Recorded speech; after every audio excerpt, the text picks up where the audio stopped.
इंधन दरवाढीवरून प्रणिती शिंदे आक्रमक झालेल्या आहेत। प्रणिती शिंदेंनी पंतप्रधान मोदींवर थेट टीका केली आहे। तर प्रणिती शिंदेंच्या टीकेवर फडणवीसांनी पलटवार केलाय।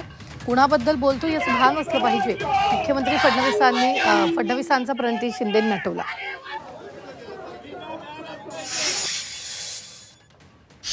भारताच्या लोकांना फोडावं लागतं कारण या मोदीच्या त्यांच्या पॉलिसीमुळे त्यांना ट्रम्प सारख्यांना आव्हाने केले।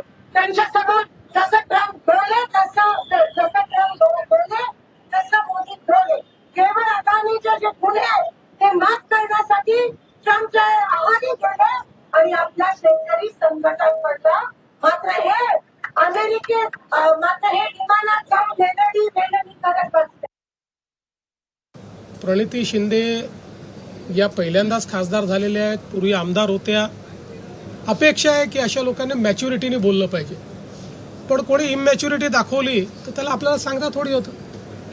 आता एवढी जर इमॅच्युरिटी असेल म्हणजे आपण कोणाबद्दल बोलतो, काय बोलतो या संदर्भात जर भान राहत नसेल तर अशा लोकांना जनताच त्यांचं स्थान दाखवेल।